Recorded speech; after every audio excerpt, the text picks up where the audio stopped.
Ang kwentong ito ay hango sa totoong buhay. Karanasan ito ni Maximilian o tawagin na lang natin sa palayaw niyang Max. Taong 1964, Lantapan, Bukidnon.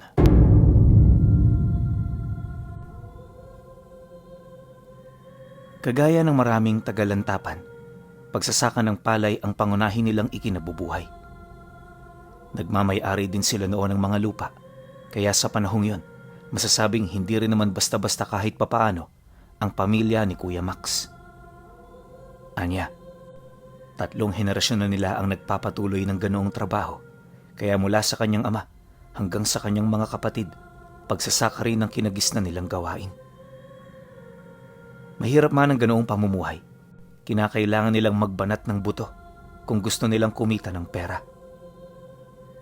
Dahil dito, lumipas ang araw na halos bundok na lang ang naging mundo nila.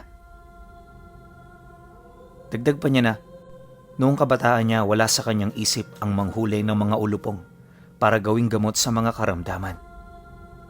Subalit nung tumanda siya at nakatungtong siya sa edad na 20 anyos, may nagpakita sa kanyang diwata ng mga ulupong na siya namang nagbigay sa kanya ng abilidad para gamitin ang mga nilalang na nasasakupan nito upang magamot ang mga tao sa kanilang baryo. At sa sobrang bilis ng mga pangyayari, nagulat na lamang ang pamilya niya nang umuwi siyang may daladalang sako na naglalaman ng mga ulupong. Tutol noon ang tatay niya sa ganoong gawain dahil taliwas ito sa nakagisnan nila. Pero nang matikman ito ang bisa ng gamot niya, hindi na ito naging hadlang para sa mga nais niyang mangyari. Sa halip sinuportahan pa siya ng tatay niya, gawa ng ang gamot na nakukuha nito ay pansamantalang pumapawi ng iniinda nitong karamdaman. Kung hindi niyo kasi naitatanong, pasmado at may sakit sa bato ang tatay niya. Kapag hindi ito nakakainom ng gamot, nanginginig ang buo nitong katawan tapos bumubula ang bibig. Pero nung matikman nito ang gamot niya na gawa sa dugo at apdo, dito nito napagtanto ang kakaiba nitong bisa. At sa kagustuhan nitong araw-araw na makainom ng ganoong gamot, inako nito ang kanyang naiwang responsibilidad upang makapagpatuloy siya sa paghahanap ng mga ulupong sa palayan. Nang malaman din niyo ng mga kababaryo nila, medyo nagdadalawang isip pa itong sumubok. Siyempre, dugo ang pinapainom niya, kaya naman marami talaga ang napapaisip. Gayunpaman, hindi tutol ang mga ito sa pangunguha niya ng ulupong sa palayan. Matagal na panahon na rin kasi itong peste sa lugar nila, kaya naman kahit papaano malaki-laking tulong ang ginagawa niya. Ang hindi lang nito maintindihan, saan humuhugot ng lakas si Kuya Max para manguha ng mga ahas? Di ba, sobrang makamandag ng mga yon. Idagdag mo pa na kapag nangunguha siya, mag-isa lang niya itong ginagawa. Sabi nung iba, darating ang araw na hindi na sila magugulat kung sakali mang matagpuan siya sa palayan na wala ng buhay. Ngunit kapag naririnig niya ang tungkol dito, sa halip na mabahala, tinatawanan na lang niya ito. Alam niya kasi ang kanyang kapasidad, kaya naman hinding-hindi siya natatakot ng basta-basta. At pagmamayabang niya pa sa kanyang mga kababaryo na hindi siya tinatabla ng kamandag ng ulupong na kinukuha niya. Para sa kanya, ang mga hayop na yon ay ang mga uri ng ahas na walang kamandag sa katawan. Dahil sa ganun niyang rason, marami ang tila bang nairita at nagalit sa kanya. Di kasi masikmura ng mga ito ang kanyang yabang, kaya naman sa halip na pagtuunan siya nito ng pansin, di na siya nito pinakialaman. Dala rin ang inggit ng marami, kung kaya't kokonting tao na lamang ang lumalapit sa kanya para magpagamot. Lumipas ang mga buwan, nasanay siya na tanging ang mga magulang lang niya ang kanyang tinutulungan. Lahat ng pangangailangan nito sa medisina siya na ang gumagawa, kaya naman hindi na sila gaanong nagagastusan. Para sa kanya, mas mainam na rin ang ganoong sitwasyon, lalo pat hindi niya kailangan pang mag-alala sa sasabihin ng iba. Akala niya kasi, habang buhay ng ganoon ang kanyang kalagayan, Pero lingid sa kanyang kaalaman, malapit na pala itong magbago. Ilang linggo bago sumapit ang anihan para sa kalahati ng taon, nagpasya ang kanyang mga kapatid na sumama sa kanya. Nataon kasi noong wala naman itong trabahong maayos sa bukid, kaya naman ninais nila na matingnan ang pinagkakaabalahan ng isa sa kanilang mga kapatid na hindi na sumasama sa pagsasaka. Noong una, hindi niya talaga ginustong isama ang mga ito. Pero dahil sa kanilang pamimilit, wala na rin siyang nagawa kundi ang sumunod. Bago rin niya yung pinahintulutang isama, paulit-ulit niyang sinabi sa mga ito na mag-ingat sa lugar na pupuntahan nila dahil sa napakarami doong ahas. Subalit nang marinig ito ng mga nakatatanda niyang kapatid, kinaltukan lang siya nito habang sumasagot sa kanya ang panganay nila ng, "Ano ka ba, Max? Gagawin mo pa ba kaming ignorante sa bagay na yan? Umalis na tayo. Sayang oras eh." Pagkasambit nito, di na siya umimik. Sa lahat kasi ng ayaw niya ay ang makipagtalo. Kahit na sabihin mo sa kanyang lumilipad ang kalabaw, sasang-ayunan ka lang nun. Kumbaga, literal na bahala ka sa buhay mo. Makalipas ang ilang minutong paglalakad, kasalukuyan na nilang tinatahak ang palayan. Maayos ang klima nun, medyo makulimlim tsaka mahangin. Di rin katirikan ng araw, kaya naman nakakapaglakad sila ng banayad kahit walang lilim ng puno na nadaraanan. Hindi nagtagal, pagdating nila sa dulong parte ng palayan, kung saan binabalot ng mga damo at tumpok ng lupa, dito na siya nagsimulang maghanap ng pugad ng mga ulupong. Mabilis at tahimik ang kanyang pag-usad upang hindi niya magambala ang mga ito. Ang naging problema lang, masyadong maingay ang mga kapatid niya, kaya naman kalahating oras na, wala pa rin siyang nakukuha. Matinding pag-iintindi na ang kanyang ginawa noon, pero tila bang hindi pa rin nakakapansin ng mga ito. Malakas din ang kanyang kutob na napapansin na ng panganay nila ang kanyang pagkairita. Ngunit parang mas tipo talaga siya nitong galitin. Maya-maya pa, pagsipat niya sa isang butas, meron siyang nakitang malaking kobra. Doble ng bisig niya ang laki ng katawan nito, tapos halos abutin niyo ng 3 metro. Napakahaba na nun, at base sa estado ng ahas, medyo may katandaan na rin ito. Hindi nagtagal, sinimulan niya na itong hawiin ng patpat para mahanap niya ang buntot. Yun kasi ang malimit niyang hawakan upang mahila niya ito papalabas. Nang mapansin naman ng mga kapatid niya ang kanyang ginagawa, agad naman itong napahinto para magmasid. At sa halip na tumulong, nakita niyang dumistansya ito sa kanya. Tahimik ang lahat, ngunit bakas sa kanilang muka ang matinding pag-aalala. Kalaunan, kagaya ng madalas niyang gawin, kinuha niya ng walang kahirap-hirap ang banakon. Kampante niya itong hinawakan sa ulo at sinukat gamit ang kanyang bisig. Pagkatapos, nang akmang ilalagay niya na ito sa sako, narinig niyang magsalita ang panganay niyang kapatid. Nagyayabang ito na kesyo, napakadali lang ng ginagawa niya. Hindi rin umano makakalaban ng ahas dahil sa wala itong mga bisig at kung ano-ano pang pangmamaliit.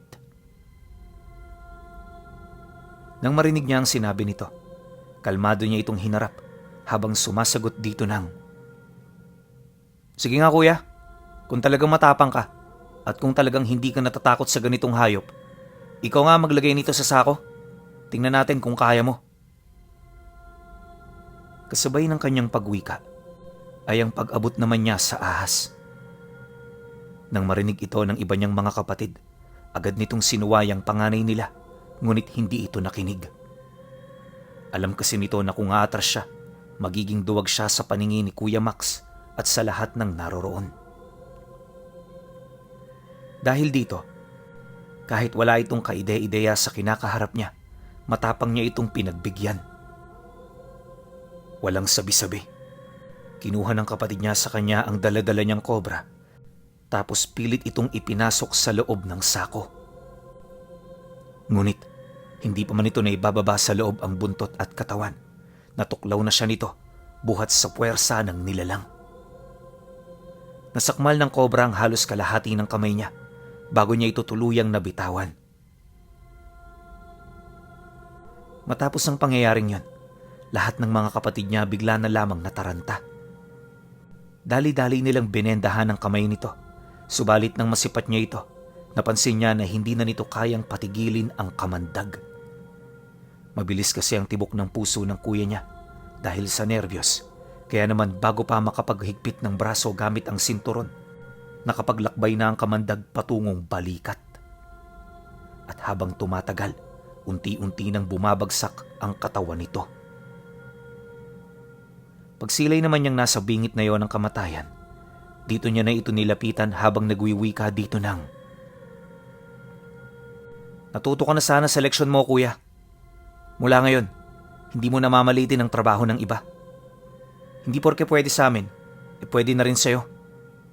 Tandaan mo, kuya, maraming bagay kang hindi kayang gawin." Pagkasambit niya ng mga kataga, meron siyang kinuhang maliit na garapon sa kanyang bulsa. Naglalaman ito ng puting langis na napakalapot na kanya namang agarang ipinainom dito. Pagkalulo naman ito ng kanyang kapatid, unti-unti nitong naramdaman ang bisa ng lunas. At sa loob lamang ng ilang minuto, lahat ng iniinda niya naglaho na lamang na parang bula. Matapos nun, naging kalmado na ang lahat. Abot langit ang pasasalamat ng mga kapatid niya sa kanya, buhat sa ginawa niyang pagligtas sa panganay nila. Hindi naman niyang gaanong pinansin ni Kuya Max, lalo pat responsibilidad niya na tulungan ang kahit na sino sa kanila. Kalaunan, nang bumaba na ang tensyon sa paligid, ipinagpatuloy niya ang kanyang pangunguha habang yung mga kapatid naman niya umuwi na sa bahay nila. Ang tanging hiling niya lang din sa mga ito, huwag ipagsabi sa kung kani-kanino ang mga nangyari. Magmula noon pinuno, nakuha na niya ang respeto ng mga ito. Hindi na rin siya nito gaanong inaapi at pinagtatawanan dahil sa napatunayan na niya ang kanyang sarili. Duman pa ang mga araw, unti-unti nang dumami ang mga naiipon niyang kobra. Para masigurong ligtas ito, inilalagay niya ito sa ilalim ng papag nila. Hindi rin niya yun inaalis sa sako at kumukuha lamang siya kapag kailangan na niyang makagawa ng gamot.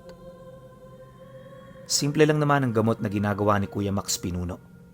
Una, binibigti niya ang kobra sa tali bago ito balata ng buhay. Dapat din diretso ang katawan nito, kaya bago niya yun patayin, minamasahe niya muna upang magdire-diretso ito. Pagkatapos naman niya itong balatan, hahanapin niya ang pangunahing ugat na daluyan ng dugo, tsaka sasalukin gamit ang baso. Kapag nakuha na niya ang lahat ng dugo ng kobra, isasabay niya ang apdo at dadasalan pagsapit ng gabi. Latin ang ginagamit niyang lengguwahe kapag nagdarasal. Kaya yung mga kapatid niya takang-taka kung saan at kung kailan niya ito natutunan. Aminado kasi sila na walang pinag-aralan si Kuya Max, kaya napaka-imposible na matuto ito ng ganoong salita. Ngunit ayon sa kanya, hindi niya pinag-aralan ang lengguwahe. Tinuruan siya ng kanyang gabay at sa pamamagitan ng kakayahan nito, naitatak ito sa isip niya upang hindi na siya makalimot.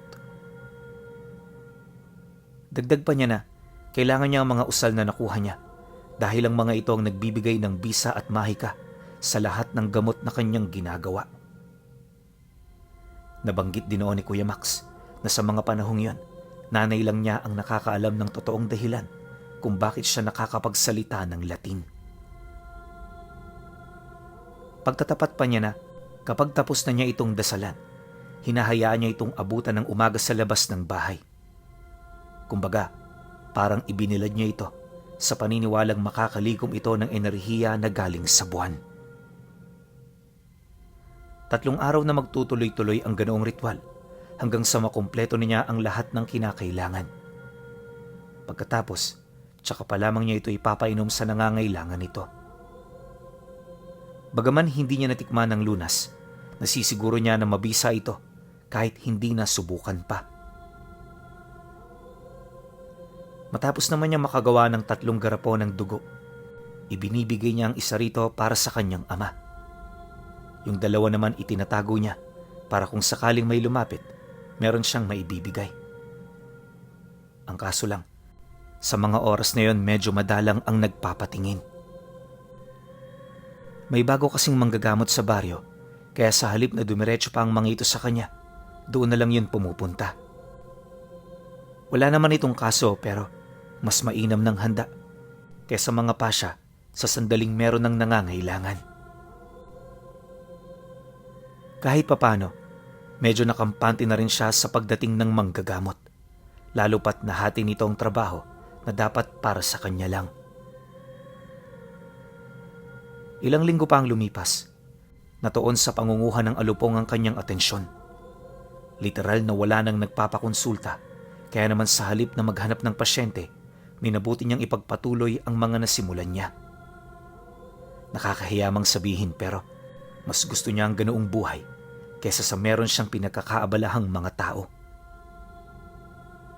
Subalit ang hindi niya alam, hindi rin pala magtatagal ang ganoong estado dahil pagsimula noon ng taniman, meron siyang kakaibang nabalitaan sa baryo. Ayon sa mga nakausap nila, may salot na kasalukuyang kumakalat sa lugar. Marami na itong napinsalang pamilya at meron na ring iilang binawian ng buhay. Ang mga manggagamot namang nilapitan ng mga biktima, unti-unti na ring nanghina hanggang sa tuluyan na itong nawala ng abilidad na makapanggamot. Dagdag pa ng magsasakang napapadaan sa kanilang lugar, hindi normalang nangyayaring salot. Unang beses lang din itong nangyari, kaya malakas ang kanilang kutob na meron itong pinag-ugatan. Ano at sino man ang nilalang na yan, paniguradong nagtatangan ito ng malakas na kapangyarihan. Base rin sa pagkakalarawan nito sa mga nangyayari, ang mga biktima ay nawawala sa kanilang mga katinuan. Hindi na nito nakikilala ang kanilang mga kadugo at ang mas malala pa, huli na kapag napapansin nila ito. Dahil ang mga taong yon, umaakto ng normal sa umaga, ngunit sa pagsapit ng gabi, nagiging parang mabangis itong mga halimaw. Tumitriple ang kanilang lakas, tapos nagkakaroon sila ng abilidad na may hahalin tulad mo sa abilidad ng mga hayop. Bagaman hindi nagpapalit ng anyo, masisipat mo sa kanilang muka ang kabangisan. Dagdag pa nito na, meron na ring nakapagpatunay na kumakain ng tao ang mga biktima, dahilan para mas lalo pang lumaganap ang problema hanggang sa makarating na ito sa mga karatig lugar. Base rin sa mga balitang kumakalat na ang mga nakaligtas na nilalang ay kasalukuyang nagtitipon-tipon sa isang liblib na lugar sa pagitan ng lantapan at kaatoan. Nang marinig naman ni Kuya Max ang sinabi nito, medyo naalarma siya kasi marami rin siyang kakilala sa baryo. Hindi naglaon, dala ng pag-aalala, kahit marami siyang ginagawa, nagdesisyon siyang bumaba. Ang nasa isip niya kasi na kung hindi siya kikilos, maraming tao pa ang mabibiktima. Ayaw naman niya itong mangyari, lalo pat bilang naninirahan sa lugar, tungkulin din niya ang tumulong kung alam niya sa kanyang sarili na meron siyang magagawa. Pagdating niya sa baryo, diretso niyang pinuntahan ang iilan sa kanyang mga kaibigan. Awa naman ng Diyos, hindi na biktima ang mga ito, pero yung ibang pamilya ng mga magsasaka, nadatnan niya na wala ng ina at mga anak. Yung ibang ang ama, nagbigti na kamakailan dahil sa nangyari sa kanila. Sa pagpapatuloy naman ng kanyang paglalakad, natuntun niya ang tahanan ng albularyong nilalapitan ng mga tao. Pagpasok niya sa tahanan nito, laking gulat na lamang niya nang masipat niyang napakadumi ng paligid. Yung bahay butas-butas na rin at base sa nararamdaman niyang presensya, hindi na ito pinamamahaya ng presensya ng Diyos. Matapos naman niya itong mapansin, Agad niya itong pinasok at dito na nga niya nakita ang kalunos-lunos na kalagayan ng matandang manggagamot. Putol na ang kaliwang binti nito, tapos meron na itong iniindang malaking sugat sa may kanang bahagi ng kanyang tiyan. Di na rin ito makakilos ng maayos at ang masaklap sa lahat, wala itong katuwang para magbigay ng kanyang mga pangangailangan. Nang masipat ito ni Kuya Max, tinamaan siya ng matinding lungkot. Hindi niya maisip kung anong ginagawa ng matanda para lamang mabuhay ng nag-iisa. Pagsilay naman ito sa kanya, napansin niya na nakangiti ito habang bakas ang malalim na lungkot sa kanyang mga mata. Sino ka? Ano ang kailangan mo? Kung magpapagamot ka, pasensya ka na anak. Hindi kita matutulungan. Sa dami ng pinagdaanan ko, nakalimutan ko na ang Diyos na minsang pinagkukuhanan ko ng lakas. Di na ako naniniwalang totoo pa siya. Dahil kung talagang umiiral siya, hindi niya ako pababayaan na magkaganito. Nanlulumong wika nito sa kanya. Tay, totoo ang Panginoon. Marahil meron lang siyang gustong ipahiwatig, kaya hinayaan niya na magkaganyan ka. Hindi naman sa lahat ng oras matutulungan niya tayo, kaya kailangan niyo rin magpakatatag. Sa pagkakataong ito, mas kailangan mong kumapit sa kanya dahil kapag hindi mo yan ginawa, mas lalo ka lang tatangay ng agos ng kadiliman patungong kawalan. Sagot naman niya rito. Pagkasambit niya ng mga kataga, lumapit siya at pinainom niya ito ng dala niyang panlunas. Noong una medyo nagdadalawang isip pa ang matanda, pero nang magpakilala na siya, niyakap nito ng buong puso ang kanyang mga paniniwala. At nang makainom na ito ng dugo ng ulupong, hinayaan niya muna yung makapagpahinga. Nanatili siya sa bahay nito sa loob ng 2 araw upang mabantayan ng maigi ang mga susunod na mangyayari. Pagsapit ng gabi noong mismong araw, inilahad sa kanya ng matanda ang pagkawala ng kirot ng kanyang sugat. Hindi na rin siya umano nakaramdam ng panghihina, kaya naman kahit papaano, makakakilos na siya para magawa ang mga kailangan niya. Matapos naman itong makapagsalita, taos-puso itong nagpasalamat. At sa pagpapatuloy ng kanilang pag-uusap, marami itong naitanong ukol sa kanyang abilidad. Siyempre, dahil sa kapanalig naman niya ito sa paniniwala, hindi siya nag-alangan na ibahagi ang kanyang mga sikreto at plano.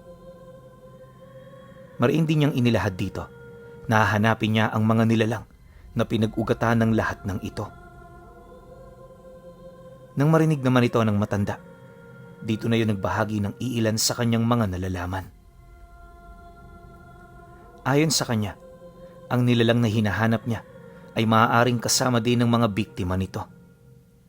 Malakas kasi ang kutob niya na gumagawa ito ng grupo upang makalikom ng sapat na lakas para makapagtayo ng isang pugad. Dagdag pa nito na ang nilalang na sinasabi niya ay merong dugo ng aswang at maaaring meron din itong alam sa mahika na may kapasidad na bumura sa lahat ng memorya ng isang tao. Ito marahil ang kanyang ginagamit para makontrol sa pamamagitan ng yanggaw ang kanyang mga biktima. Nabanggit din ng matanda na kakaiba ang ginagamit na pamamaraan ng nilalang, kaya naman nung magkaharap sila, hindi niya maipagkakailang na sorpresa siya sa abilidad nito. Nang marinig naman ni Kuya Max ang tungkol dito, tinanong niya yun ukol sa pagkakakilanlan ng nilalang. Mas mainam kasing maisalarawan ito ng albularyo nang sa gayoy meron na siyang ideya kapag nagkita na silang dalawa. Kagaya ko rin yun. Matanda, kulukulubot na ang balat, tapos medyo nang hihina. Maputi rin ang buhok at palagi itong may balabal sa kanyang leeg. Meron din itong dalang tungkod, tapos may mga itim itong rosaryo na nakasabit sa kanyang kamay. Mag-iingat ka anak, dalubhasa ito pagdating sa sabulag at bagat. Minsan niya na akong nabiktima, kaya ako umabot sa ganitong kalagayan. Dagdag pa nito na, May kakayahanang nilalang na dalhin ka sa ibang dimensyon kung saan ang makikita mo, purong kadiliman lang. Mawawalan ka rin ng abilidad na makaramdam o makarinig ng anumang tinig, dahilan para mawasak ka nito sa alinmang paraan na kanyang gusto. Matapos naman itong mailahad sa kanya ang lahat ng kinakailangan niyang malaman, taus-puso siyang nagpasalamat. Sa pagsapit ng sumunod na araw, hindi pa man gaanong tumatama sa lupa ang liwanag ng araw, kasalukuyan na siya noong naglalakbay. Mabilis ang kanyang naging pagkilos upang masigurong hindi siya aabutan ng hapon sa daan. Nais kasi niyang marating ang pugad ng mga ito bago pa man sumapit ang dilim. Subalit sa kasamaang palad, hindi niya ito nagawa at sa katunayan 3 araw at 3 gabi pa ang kanyang ginugol para lamang marating ang pinagtataguan ng mga nilalang. Sa sobrang daming bagat kasing nagkalat sa lugar, kinakailangan niya pang gumamit ng mga kobra para lamang mahanap ang eksaktong daan. Mabuti na lang talaga, matalas ang pang-amoy at paningin ng mga hayop na kanyang dala, kaya hindi siya napigilan ng kalaban niya. Ilang metro ang layo mula sa kinaroroonan ng pugad, nakita niya kung gaano kabigat ang salot sa lugar. Minuminuto meron din doong umaatungal na animoy mga taong kinakatay. Dahil dito hindi na muna siya nagpakita. Magdadalawang oras niyang minanmana ng paligid at sa pamamagitan ng mga nakuha niyang ulupong sa daan, pinagala niya ito sa kabuuan ng pugad para hanapin ang taong kailangan niyang patayin. Sa pagmamasid ng mga ipinakalat niyang ahas, dito niya nakita ang mga labi ng taong kinatay at karumal-dumal na pinaslang ng mga ito. Napansin din niya na ang nilalang na naroon ay pawang wala na sa kanilang mga sarili. Para na yung mga mababangis na hayop na walang kapasidad na mag-isip ng tama. At ang mas nakakabahala pa sa lahat, tila bang naging sunod-sunuran sila sa iisang layunin at ito'y walang iba kundi ang pumatay at kumain lang ng kumain. Isang oras bago sumapit ang hating gabi, dito niya na nakita ang paglabas ng matandang hinahanap niya. Nang masipat ito ng kanyang mga tagasunod, agad itong nagkatipon na animoy may utos sa kanila ang kanilang Panginoon.